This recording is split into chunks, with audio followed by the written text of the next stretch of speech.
میں جملہ پیش کر رہا ہوں کہ پھر معاویہ نے بہرحال کیا کچھ کیا اسلام کے اندر، کہ جو میری ایک اپنی تحقیق ہے، کچھ اور برادران نے بھی کچھ ایک دو حوالہ دیے ہیں، میں اس کو پیش کرنا چاہوں گا۔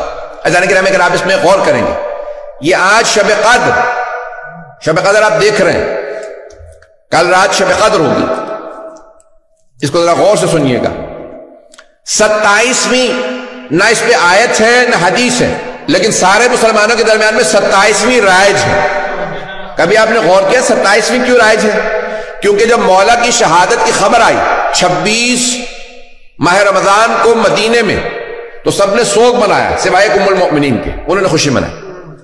اور پھر جب شام خبر پہنچی تو معاویہ نے 27 کو جشن کا اعلان کیا اور کہا یہ افضل ترین رات ہے، کیونکہ آج ہمیں اچھی خبر ملی ہے، اس نے خوشیاں مناؤ۔ کیوں، کیا ہوا؟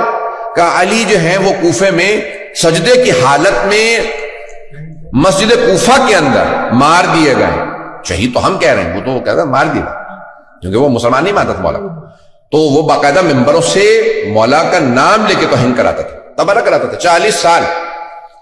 عزیزان گرامی، جس نے ابھی میں نے صرف اس کے بدعتوں کا باب ہی نہیں کھولا ہے، یہ جو ہمیں قوم مقدس میں میرے بہت بڑے بزرگ استاد کا پچھلے سال انتقال ہو گیا کورونا میں، شیخ جعفر الحادی، بہت بڑا تاریخ کا نام ہے، اور یعنی انہیں ایک ایک امام علیہ السلام پہ وہ کہتے تھے صرف امام صادق پہ میرے پاس 50 سے زیادہ کتابیں جو میں نے پڑھی، ایک ایک امام علیہ السلام، اور بعض اوقات ایک کتاب ہی 16 جلدوں کے اندر ہے، یعنی بہت بڑے محقق تھے تقابل ادیان کے اندر۔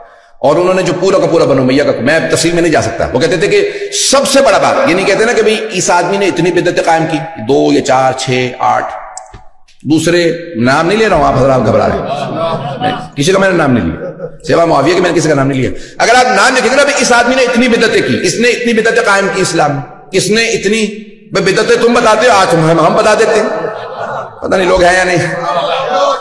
آپ لوگوں نے کہہ رکھا بھئی یہ بدعتیں، تو بدعتوں کے باب اگر اٹھائیں، تمہارے استاد کہتے تھے کہ سب سے زیادہ بدعتیں اسلام میں جس آدمی نے قائم کی اس کا نام ہے معاویہ ابن ابی سفیان، سب سے زیادہ، جس کے اندر پہلی 27 ماہ رمضان کو شب قدر ڈکلیئر کرنا۔ دوسری بدعت قرآن سے بسم اللہ کا نکالنا۔ آج تک بھائیوں کے ہاں کوئی بھی سورہ پڑھ لیتے ہیں لیکن بسم اللہ نہیں پڑھتے، کبھی آپ نے سوچا کیوں؟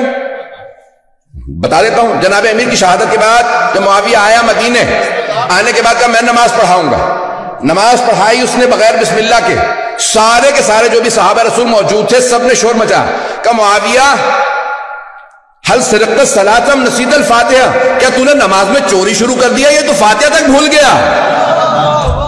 اتنا شور و غل ہوا کہ اسے دوبارہ نماز پڑھانی پڑی، اس نے دوبارہ نماز پڑھائی، اور اس کے بعد کہا میں قسم کھا کے کہتا ہوں کہ جب تک قرآن سے بسم اللہ نہیں نکلوا دوں گا تب تک چین سے نہیں بیٹھوں گا۔ جانتے کیوں بسم اللہ سے چڑھتی؟ کیونکہ علی کہہ گئے تھے بائے بسم اللہ کا نقطہ میں ہو۔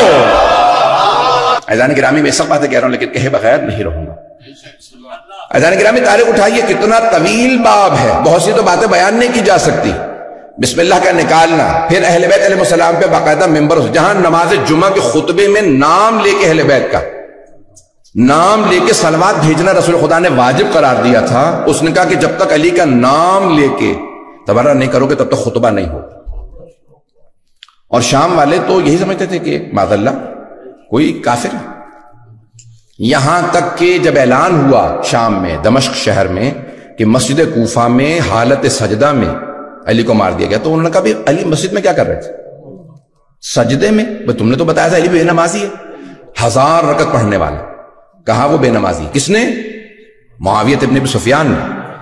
آج تک ہمارے بھائیوں کے ہاں یہ حدیث موجود ہے، روایت موجود ہے، آج تک یہ موجود ہے، یہ یقین مانی جتنی بھی روایت میں پیش کر رہا ہوں یہ بھی کچھ بھی میں نے بیان نہیں کی جو میرے مطالعے کے اندر اس وقت، آج تک یہ روایت موجود ہے کہ وَمِنَ النَّاسِ مَن يَشْرِي نَفْسَهُ ابْتِغَاءَ مَرْضَاتِ اللَّهِ وَاللَّهُ رَءُوفٌ بِالْعِبَادِ، یہ جو آیت ہے سورہ بقرہ کی آیت نمبر 207 ظاہر، توجہ ہے نا؟ یہ شب ہجرت جب جناب مولا کائنات بسر رسالت میں سوئے تو یہ آیت نازل ہوئی۔ مومنوں میں سے ایک ایسا ہے کہ جو اپنے نفس کو اللہ کی مرضات کی خاطر بیچ دیتا ہے نا، آئے ذہنوں میں۔ معاویہ نے ایک صحابی کو پیسے دیے، کہا کہ آپ کو پیسے دے رہا ہوں، کوئی ایسی حدیث بنا دو پیغمبر سے کہ کہو کہ یہ علی کے لیے نہیں آئی، یہ عبد الرحمن ابن ملجم کے لیے آئی۔ کس کے لیے؟ قاتل امیر المومنین کے لیے۔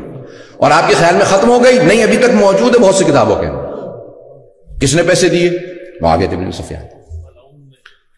عزیزان گرامی، تو کچھ بھی نہیں ہے جو اس نے باب قائم کیا اہل بیت کے بغض کا، نفرتوں کا، اور پھر یہاں تک کہ مولا حسن کو زہر دیا۔ عزیزان گرامی، کیا کچھ نہیں ہوا اہل بیت علیہ السلام کے خلاف؟ ممبروں سے جناب امیر کی توہین ہوتی رہی 40 برس 70 برس مسلسل، ممبروں سے باقاعدہ۔ واحد ایک صوبہ تھا پورے کے پورے حکومت اسلامی کے، جس کا نام تھا سیستان، یہاں سے آسیستانی، سیستان، جس کو کہا گیا بعد میں پھر سگستان۔ سگ کہتے ہیں کتے کو، یعنی یہ کتوں کا صوبہ ہے، کیونکہ یہ علی کو تبرہ نہیں کرتے۔ واحد صوبہ تھا جس میں مولا علی علیہ السلام کا کہا نہیں، ہم علی پہ تبرہ نہیں کریں۔ سگستان کہا گیا، پھر وہ عربی کے اندر کوئی گاف نہیں ہے تو ہو گیا سجستان، پھر بعد میں سیستان۔ توجہ ہے؟